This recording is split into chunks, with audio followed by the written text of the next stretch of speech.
پای دیگر نمودهای ورزش رشد شناوری نیز در تمام منطقه‌های مملکت به چشم می‌رسد. این رشته ورزش نیز اخلاصمندان خود را داشته نتیجه‌ها هم شایسته تحسین است. مؤسسه دولتی مکتب مخصوص ورزشی ذخیره‌های المپی رقم 4 اید به شناوری و جهیز به آبی مؤسسه دولتی ریاست کار با مکتب‌ها و انشاءات ورزشی شهر دوشنبه برای آماده نمودن ورزشکاران در رشته شناوری سهم نظر است دارد. طبق اطلاع در این مکتب ورزشی عین زمان در دو گروه ورزشکاران پای مشق و تمرین هستند که با آنها مربیانی صاحب تجربه آموزش می‌دهند. سن و سال ورزشکاران این مؤسسه از 7 سال بالا بوده، بیشتر آنها اشتراکچیان مسابقه‌های سطح بین‌المللی و المپی هستند. ضمن صحبت رحمت میرزایوف مربی درجه عالی این مکتب چنین ابراز اندیشه نمود. خوب میگفتید که برای نفرانی که نو یعنی که با ورزش شناوری مشغول میشوند باید کدام قاعده‌ها را رعایت کنند که شناوری خوب شوند؟ امروزها با فرارسی فصل گرمی قسم زیادی کودکان از اون نورسان میخواهند یعنی با شناوری مشغول شوند یا اینکه اومده هنر شناوری را یاد گیرند.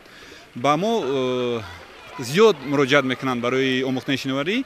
فقط نزدیکی در اون است که شناوری یک نمودی هم ورزش و هم هنری است که محیطی دیگر است، یعنی که آب خود نزدیکی خود را دارد. در آب مثال اون شخصی یاد میگیرد یا گویم نورس یا کودک باید یک حالت آرام را انتخاب کند.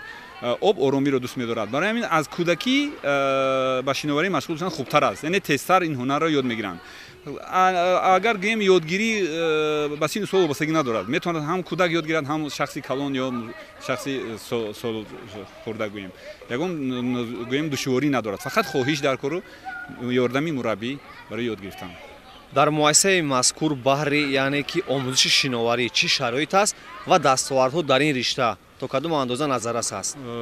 در مکتب ما برای آموزاندن شناوری همه شرایط مهیا است. همه مربیای ما تجربه یعنی پرتجربه هستند، همه سالهای زیاد به همین کسب خود مشغولند و قسم زیادی آنها دستپرورانی آنها در چی در داخل جمهوری و بیرون از آن شاگردانشان نتیجه خوب نشان دادند. من به نزدیکی در ما چمپیونات شهر دوشنبه گذشت، بعد از آن چمپیونات جمهوری تاجیکستان در حوزه جمهوری گذشت. در این مسابقه ها دستپروران ما قسم زیادی آنها نتیجه خوب به دست آوردند، مدال های زیاد به دست آوردند. مورد یادآوری است که این زمان یک نفر دستپرور این مکتب راحتی بازی‌های المپی پاریژ را صاحب گردیده است. این ورزشکار اکاترینا بارداچویوا است.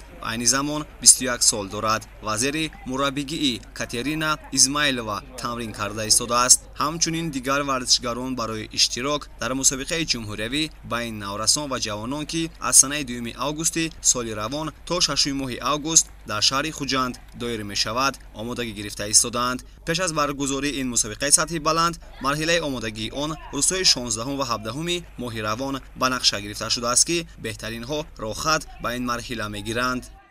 در این نمودی ورزش طول 4 پلاس که مشق و تمرین نموده سزاوار جایهای نمایان گشتم. من زیر رهبری میرزای رحمت که مربی خودم است در طول 4 سال تمرین نمودم و سزاوار جایهای نمایان گشتم.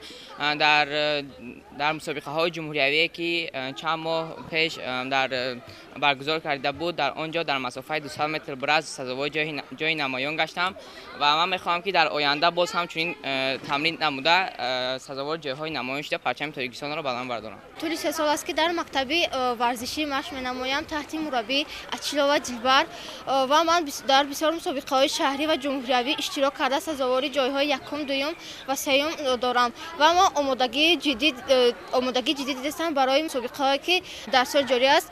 با آمادگی جدید هستم و امیدوارم که در آینده ورزشکاری خوب میشم و من می‌نداری خودم را به همه کارمندان ساحه ورزش میرسانم.